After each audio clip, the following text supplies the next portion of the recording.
네, 오늘은 하나님이 사람을 다시 설계하실 때, 하나님이 사람을 다시 설계하실 때라는 제목으로 하나님 말씀 증거하도록 하겠습니다. 우리 좌우에 계신 분들과 한번 다시 한번 인사하실 때 하나님께서 만들어 가십니다라고 한번 말씀하시면 좋겠습니다. 하나님이 만들어 가십니다. 하나님이 세워 가시는 줄 믿습니다. 아멘. 네, 현대 심리학의 자기 결정 이론, Self Determination Theory라는 것이 있습니다. 이 이론은요, 인간은 기본적으로 세 가지 기본적인 욕구가 있다라고 말을 하고 있습니다. 첫째는 자율성, 어토노미예요. 사람은 스스로 선택하고 자신의 삶을 통제하고 싶어 한다라는 것이고요. 둘째는 유능성입니다. 컴페텐스. 나의 의미 있는 일을 하고 잘 해내가고 있다는 그런 확신을 갖고 싶어 한다라는 것이고요. 셋째는 관계성, relativeness입니다. 사람은 사랑받고 연결되고 인정받고 싶어 한다라는 이론이에요. 그래서 자기 결정 이론에 따르면 인간은요, 이 세 가지 자율성, 또 유능성, 관계성을 얻고 싶어서 끊임없이 노력하며 살아가는 존재들이다라는 것입니다. 여러분, 주위를 돌아봐도요, 사람은 더 나은 직장을 가지려고 합니다. 그리고 더 좋은 환경을 만들어 가려고 하고요, 더 좋은 관계를 가지기 위해서 끊임없이 노력하고 있다는 것을 우리는 볼 수 있습니다. 그런데 여러분, 이상한 일이 있습니다. 어느 정도 이루었다 싶은 사람들의 마음이 이상하게 여전히 불안해하고 있다라는 것이에요. 조금만 상황이 흔들려도 쉽게 무너질 것 같은 상황에 놓이게 된다라는 것입니다. 왜 이런 일이 일어나는 것입니까? 자율성과 유능성, 관계성적인 이 욕구는요, 어느 정도 채워졌지만 그 사람이 가지고 있는 기본적인 구조, 이 존재의 구조는 전혀 바뀌지 않았기 때문에 그렇습니다. 여러분, 우리는 배터리가 부족한 존재들이 결코 아닙니다.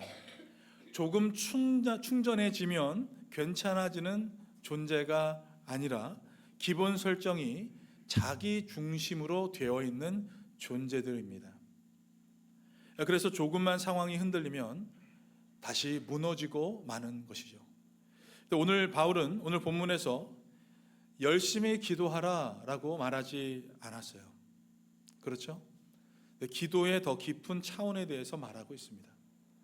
기도는 단순히 감정을 뜨겁게 만드는 어떠한 시간이거나 행위가 아니라 존재의 운영 체제를 바꾸는 시간이다라는 것이에요. 기도는 우리 존재의 시스템을 완전히 바꾸는 시간이에요. 기도의 내용이 아니라 기도를 하고 있는 그 자체가 변하는 것에 대한 이야기입니다. 오늘 본문 15절을 보시면 바울은 갑자기 기도를 시작해요. 아버지 앞에 무릎을 꿇고 비노니. 왜 갑자기 이렇게 사도 바울이 무릎을 꿇게 된 것입니까? 그 이유는 앞에 있는 말씀 때문입니다.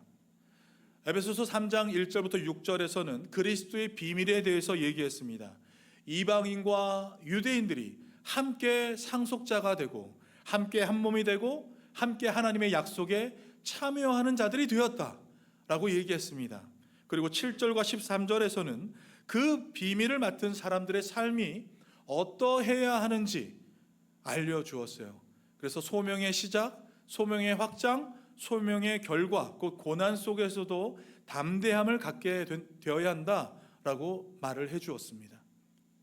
이 모든 설명을 마친 이후에 바울이 한 행동이 바로 무릎을 꿇고 하나님 아버지 앞에 기도한 일입니다.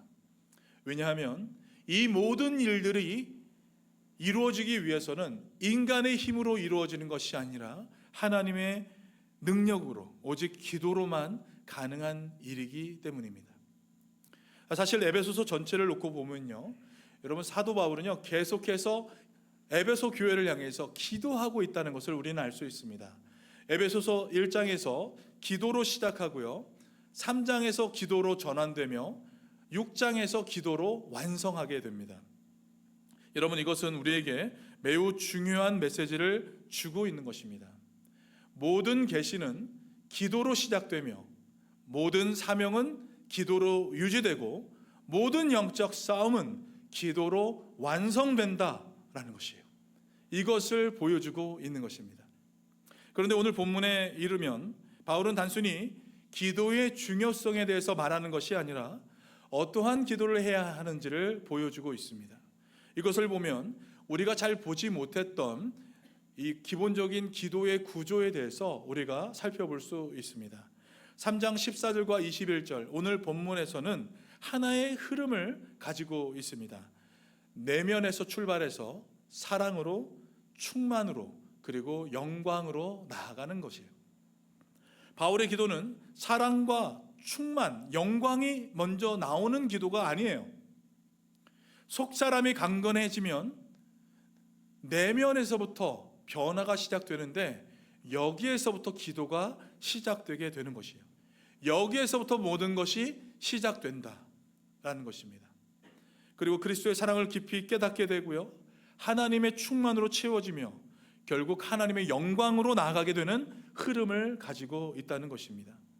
즉 바울은 지금 단순히 기도를 가르치고 있는 것이 아니라 기도를 통해서 하나님이 어떻게 사람을 변화시켜 가시는지를 지금 설명해 주고 있는 것입니다. 다시 말해서 본문은 하나님께서 사람을 다시 세우시는 과정을 보여주고 있는 기도라고 할 수 있다는 것이에요. 성경을 보면요, 여러분, 하나님의 사람들은 각자 자신들만의 기도의 특징이 분명히 있습니다. 아브라함의 기도는요, 의인 10명을 위한 기도였고요, 야곱의 기도는 야복강에서의 끈질긴 기도였고요, 다윗은 회개의 기도였습니다. 야베스는 지경을 넓히는 기도를 했고요, 한나는 간절히 간청하는 간청의 기도를 올려드렸습니다. 히스기야는 생명을 연장하는 기도를 하나님 앞에 올려드렸고요, 엘리야는 하늘에 불을 내리는 기도를 올려드렸습니다. 여러분, 이런 기도들은 그 사람의 신앙을 보여주는 어떤 기도의 형태라고 할 수 있습니다. 바울에게도 이러한 기도의 트레이드 마크가 있었던 거예요. 그것이 바로 속사람이라는 단어입니다. 속사람. 이 단어를 보면 바울에게 있어서 가장 중요한 기도 제목은 어떤 환경의 변화가 아니라 속사람의 변화라는 것을 우리는 알 수 있는 것입니다. 왜냐하면 하나님이 사람을 변화시키실 때 먼저 속사람을 새롭게 하시기 때문입니다. 그래서 오늘 본문은 단순히 기도를 많이 해라, 기도를 깊이 하라 라는 말씀이 아니라 하나님이 사람을 어떻게 새롭게 만드시는가를 보여주고 있는 기도라고 할 수 있는 것입니다. 특별히 이 기도를 자세히 보시면 바울의 기도는요, 단순히 혼자 기도하는 기도가 아니라 성삼위 하나님이 함께 이루시는 역사라는 것을 알 수 있습니다. 14절과 15절에서 바울은 아버지 하나님 앞에 무릎 꿇고 기도합니다. 16절에서 바울은 성령께서 속사람을 강건하게 하시기를 위해서 기도해요. 17절에서 19절에서는 그리스도의 사랑과 하나님의 충만하심을 간구합니다. 20절과 21절에서는 하나님의 영광으로 나아가기를 간구하고 있어요. 무엇입니까? 하나님과 성령과 예수 그리스도, 성삼위 하나님께서 함께 이루는 기도를 사도 바울이 올려드리고 있는 것입니다. 이 흐름은 여러분 결코 우연이 아닙니다. 사도 바울은 이미 에베소서 2장에서 교회를 향해서 무엇이라고 했습니까? 교회는 하나님의 성전이다 라고 선언했습니다. 정리하면 오늘 바울의 전체의 기도는 삼위 하나님께서 사람의 속사람을 새롭게 하셔서 그 사람을 하나님의 성전으로 세워가시는 과정을 보여주는 기도다 라고 할 수 있는 거예요. 삼위 하나님께서 사람의 속사람을 새롭게 하셔서 그 사람을 하나님의 성전으로 세워가시는 과정을 보여주는 기도. 바울은 지금 단순히 개인의 형편을 위해서 기도하는 것이 아니라 하나님의 성전이 세워지기를 위해서 기도하고 있는 것입니다. 하나님의 성전이 누구 안에 있는 것이에요? 우리 안에 있는 거예요. 이 성전을 위해서 기도하고 있는 것입니다. 여러분, 이제 본문의 말씀을 따라 바울의 기도를 우리가 차례로 살펴보게 될 텐데, 이 본문을 살펴보면서 우리에게도 하나님의 성전이 세워지는 그러한 은혜가 임하시길 우리 주님의 이름으로 간절히 축원드립니다. 먼저 14절과 15절 말씀입니다. 바울이 성부 하나님께 드리는 기도를 담고 있어요. 우리 같이 14절 먼저 읽어보겠습니다. 이러므로 내가 하늘과 땅에 있는 각 족속에게, 그 다음입니다, 이름을 주신 아버지 앞에 무릎을 꿇고 비노니. 여기서 바울은 먼저 기도의 대상을 분명하게 밝히고 있어요. 누구에게 기도하고 있습니까? 아버지 하나님께 기도하고 있습니다. 하나님 아버지를 부를 때 그 앞에 뭐라고 표현했냐면 각 족속에게 이름을 주신 아버지라고 표현했습니다. 여기서 족속이라는 단어는 단순히 민족을 말하는 것이 아니라 하늘과 땅에 있는 모든 존재의 공동체, 하늘과 땅에 있는 모든 존재의 공동체를 가리키는 단어입니다. 바울은 지금 하나님을 모든 존재의 근원이 되시는 아버지로 고백하고 있는 것이에요. 그 아버지께서 무엇을 주셨다 얘기하고 있어요? 이름을 주셨다라고 얘기합니다. 이름을 준다는 것은 단순히 호칭을 붙이는 것이 아닙니다. 성경에서 이름은 존재와 정체성을 규정하는 행위입니다. 그래서 여러분, 창세기에서 하나님께서 아담에게 동물들에게 이름을 짓게 하신 것도 그 존재를 다스리게 하고 규정하는 권위를 그에게 부여하시기 위함임을 알 수 있습니다. 그러므로 바울이 말하는 것은 이것입니다. 하나님은 하늘과 땅에 있는 모든 존재의 근원이 되시는 분이시며 모든 존재의 정체성을 정의하시는 분이시다라는 것이에요.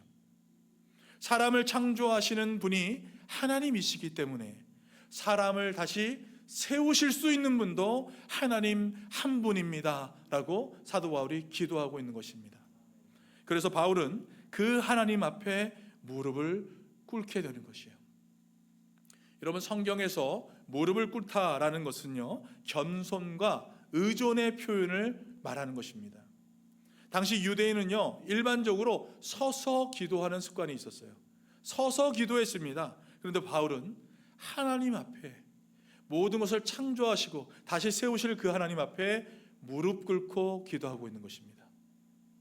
단순한 기도가 아니라 간절한 의존의 기도라고 할 수 있는 것입니다. 하나님, 사람을 바꾸실 수 있는 분은 오직 우리 하나님 한 분입니다. 전적으로 주님을 신뢰하며 드리는 기도를 올리고 있는 것이에요. 여러분, 이 장면은 우리에게도 매우 중요한 사실을 보여주고 있는 것입니다. 여러분, 우리는 문제를 만나면 어떻게 합니까? 먼저 방법을 찾기 쉽습니다. 더 열심히 일하려고 하고요, 더 좋은 전략을 세우려고 합니다. 그런데 바울은요, 먼저 하나님 앞에 무릎을 꿇었어요. 왜냐하면 사람을 변화시키는 일은, 환경을 바꾸는 일은 인간의 능력이나 노력으로 되는 것이 아니라 오직 기도의 힘으로 된다는 것을 알았기 때문입니다. 바울은 설명을 멈추고 하나님 앞에 먼저 무릎 꿇었어요. 여러분, 저는 이 장면을 보면은 언제나 떠오르는 한 권의 책 제목이 있습니다. 무릎으로 사는 그리스도인. 들어보셨습니까? 읽어보셨어요? 저자가 없어요. 근데 이 안에 기도하는 사람의 간증들이 담겨 있습니다. 무릎으로 사는 그리스도인. 여러분, 이 책의 제목이 말해주는 것처럼 그리스도인들의 삶은요, 머리로 살아가는 삶이 아니라 무엇으로 살아갑니까? 무릎으로 살아가는 것인 줄 믿습니다. 문제를 분석하기 전에, 전략을 세우기 전에 먼저 무릎을 꿇는 사람, 여러분, 그 사람이 바로 하나님께서 일하시는 통로가 되는 사람이라는 것을 믿으시기 바랍니다. 사랑하는 여러분, 우리의 신앙이 생각으로만 사는 신앙이 아니라 무릎으로 살아내는, 살아있는 신앙 되시기를 예수님의 이름으로 간절히 축원드립니다. 무릎 꿇는 자리에서 하나님의 역사가 시작합니다. 여러분, 믿으십니까? 무릎 꿇는 그 자리에서 우리 하나님의 역사가 시작된다는 것을 믿으시고 이렇게 다짐하며 우리 하나님 앞에 기도하는 우리 모두가 되시기를 간절히 소망합니다. 두 번째는 16절 말씀이에요. 성령이 속사람을 강건하게 하신다.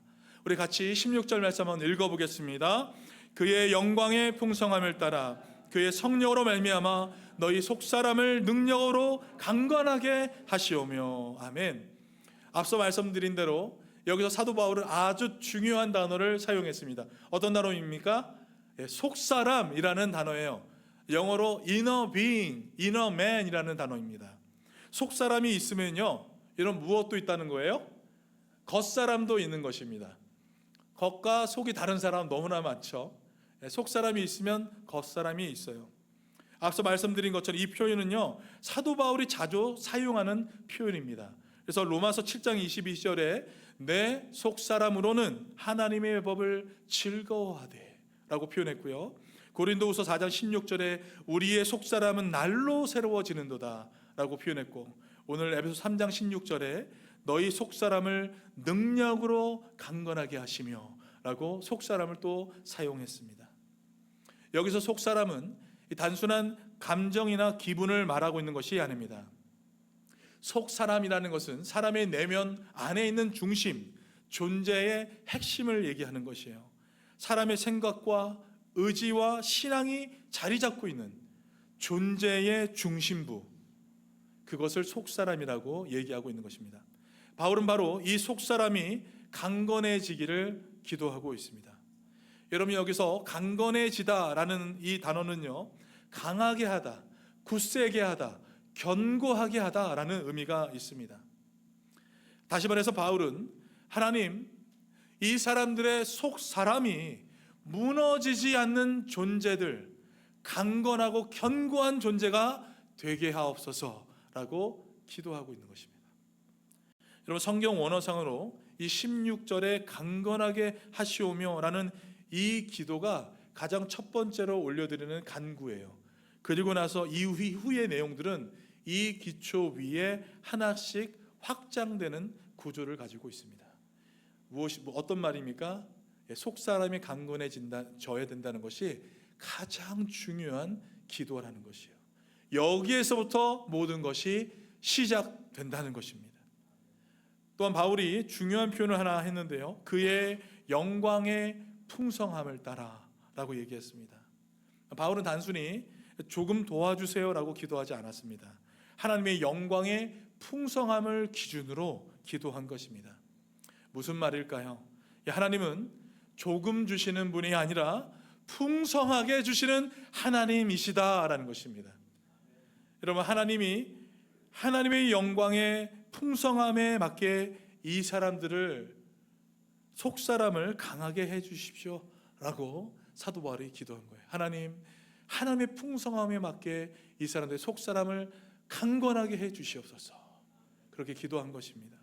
그리고 이 일을 하시는 분이 누구라고 말씀하고 있습니까? 성령 하나님이시다라는 거예요. 그의 성령으로 말미암아. 여러분, 성령은 우리 안에서 속사람을 새롭게 하시는 분이심을 믿으시기 바랍니다.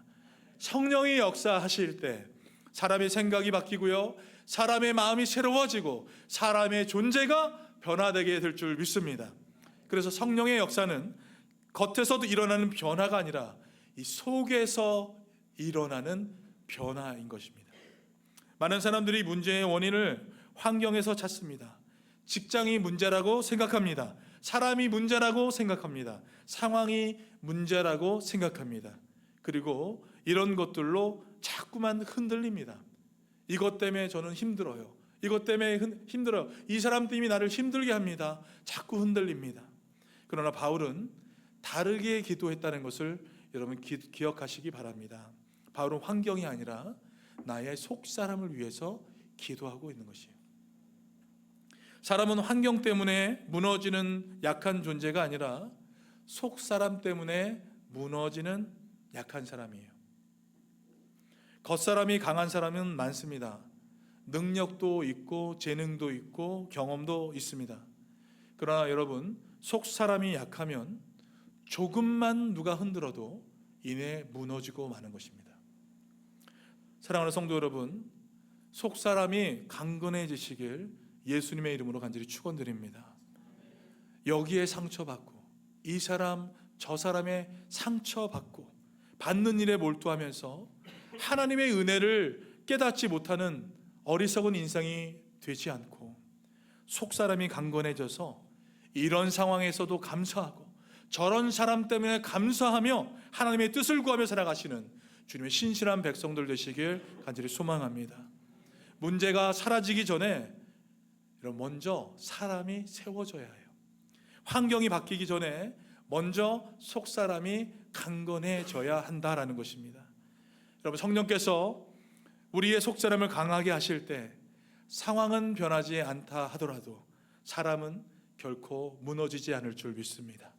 성령 의시하시면서 성령으로 말미암아 속사람이 강건한 복을 누리시길 우리 주님의 이름으로 간절히 축원드립니다.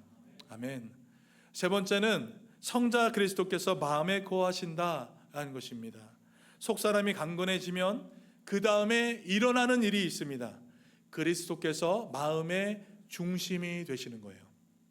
우리 17절 말씀 같이 한번 읽어보겠습니다. 시작. 믿음으로 말미암아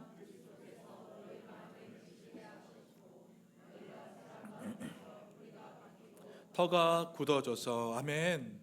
여러분, 여기 계시게 하시옵고 라는 이 단어는요, 카토이 캐사이라는 단어예요. 단순히 잠깐 머문다라는 의미가 아니라 정착하다, 자리를 잡다, 중심에 두다, 통치하다라는 의미가 담겨져 있습니다. 바울은 단순히 예수님을 믿게 해달라고 기도하는 것이 아니라는 것이에요. 이미 예수를 믿고 있는 그 사람들에게 이제 그리스도께서 너희 마음에 계시게 하시옵고 그리스도께서 너희 마음 중심에 계셔서 너희를 정착시키고 그 안에 정착하시고 다스리시고 통치하시길 기도한 것입니다. 그리스도가 마음의 중심에 있게 해달라, 그렇게 간구하고 있는 것입니다. 사실 많은 사람들이 예수님을 믿고 있습니다. 그러나 여전히 삶의 중심인 자기 자신이 있는 사람이 너무 많습니다. 결정을 할 때도 기준은 하나님이 아니라 자신의 생각과 감정일 때가 있습니다. 그러나 성령께서 속사람을 강건하게 하시면 그 다음에 일어나는 변화가 있다는 것이에요. 그리스도가 그 마음의 중심에 계신다라는 것입니다. 그리고 바로 그때 이전에는 알지 못했던 것을 깨닫게 해 주신다라는 것이에요. 그것이 바로 그리스도의 사랑입니다. 너희가 사랑 가운데서 뿌리가 박히고 터가 굳어져서. 여기 뿌리가 박히고라는 표현은 나무의 이미지이죠. 그리고 터가 굳어져서라는 의미는 건물의 이미지가 있는 것입니다. 바울은 지금 두 가지 그림을 함께 사용하고 있어요. 무엇입니까? 나무와 건물이에요.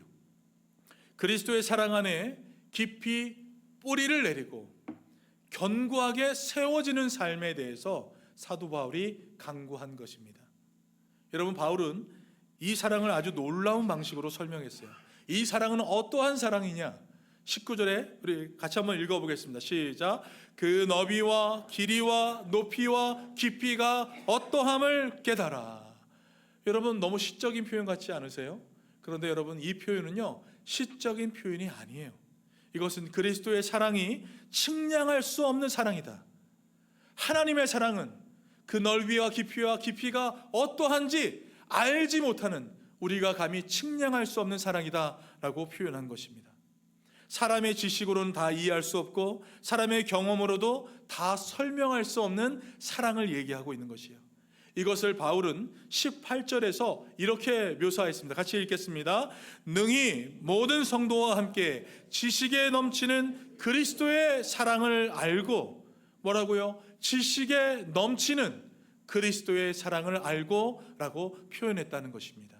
하나님의 사랑은 지식에 넘치는 그리스도의 사랑인 줄 믿습니다. 우리가 결코 지식으로 알 수 없는 사랑을 알게 되는 경험에 대해서 사도 바울이 얘기하고 있는 것이에요. 바울의 기도는 여기서 멈추지 않았습니다. 그리스도의 사랑을 깨닫게 되면 그 다음에 무엇이 임하게 된다라고 얘기하고 있어요. 하나님의 충만이 임하게 된다 얘기하고 있습니다. 19절 후반부의 말씀을 같이 한번 읽겠습니다. 하나님의 모든 충만하신 것으로 너희에게 충만하게 하시기를 구하노라. 아멘. 여러분, 이 표현은요, 에베소서에서 매우 중요한 표현 중에 하나입니다. 에베소서 1장 23절에 사도 바울은 이미 이렇게 얘기했어요. 교회는 그의 몸이니 만물 안에서 만물을 충만케 하시는 이의 충만이니라 라고 이미 밝혔습니다. 바울에게 있어서 신앙의 목표는 단순히 문제 해결을 하는 것이 아니라 무엇이에요? 하나님의 충만이었습니다.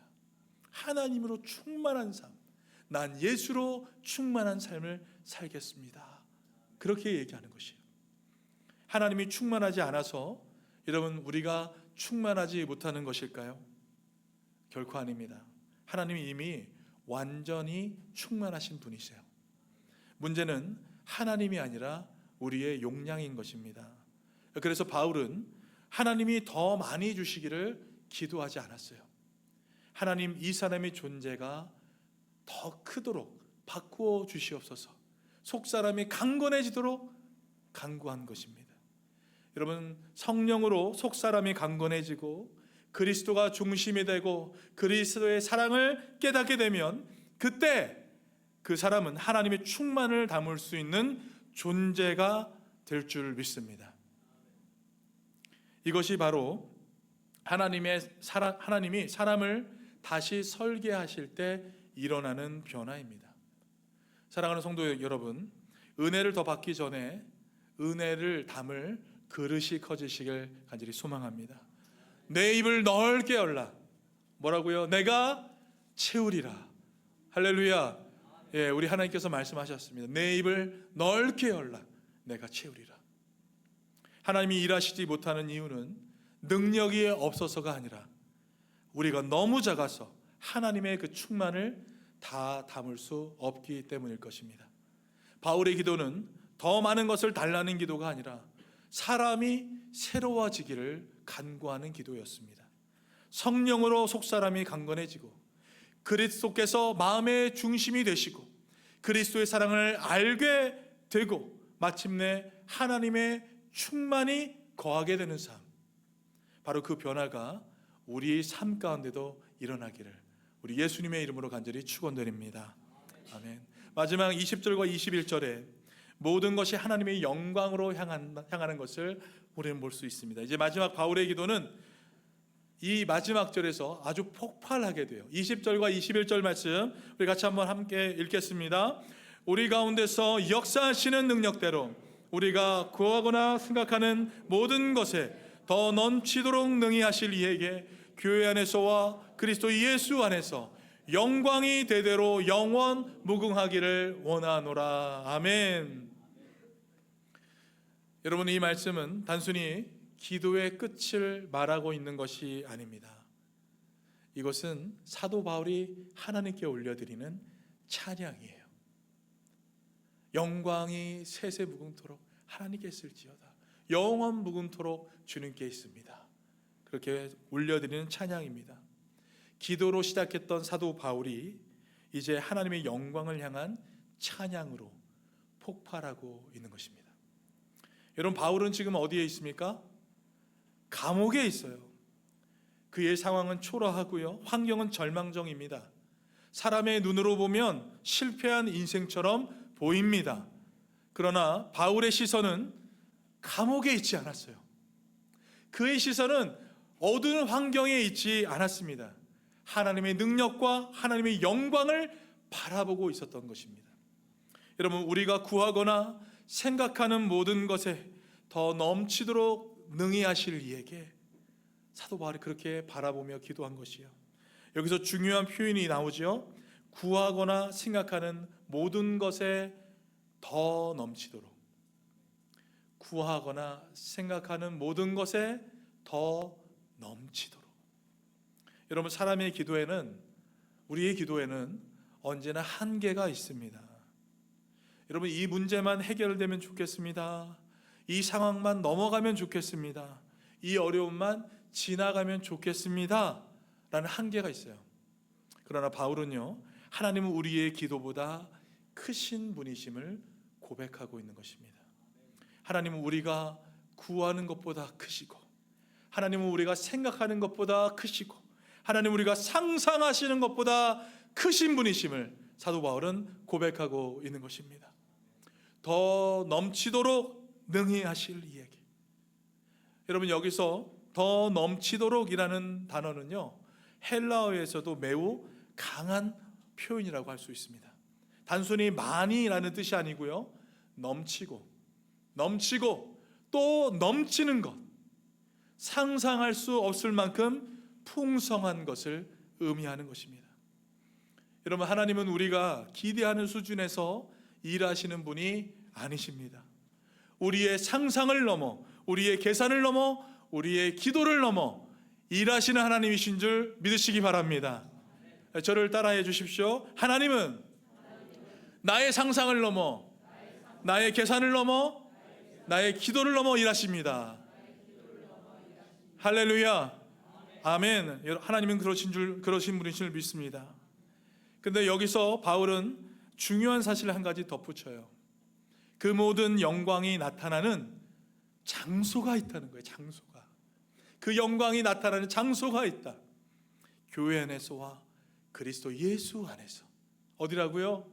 교회 안에서와 그리스도 예수 안에서. 여러분, 왜 바울은 개인이 아니라 교회를 말하고 있는 것입니까? 그 이유는 간단합니다.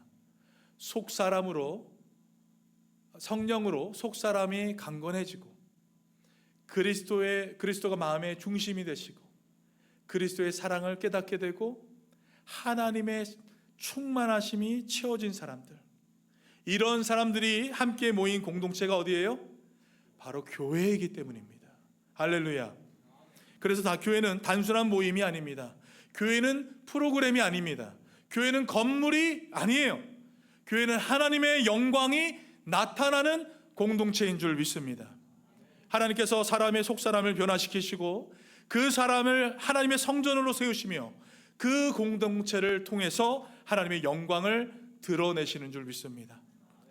바울은 그래서 마지막에 이렇게 고백하고 있는 것이에요. 영광이 대대로 영원 무궁하기를 원하노라. 아멘. 여러분, 기도는 결국 하나님의 영광으로 끝이 나야 할 줄 믿습니다. 속사람의 변화도, 그리스도의 사랑도, 하나님의 충만도 모두 어디를 향하고 있는 것입니까? 하나님의 영광을 향하고 있는 것입니다. 사랑하는 성도 여러분, 우리의 삶도 이 기도의 흐름 안에서 하나님의 영광을 향해서 나아가는 삶이 되시길 우리 주님의 이름으로 간절히 축원드립니다. 아멘. 말씀을 맺겠습니다.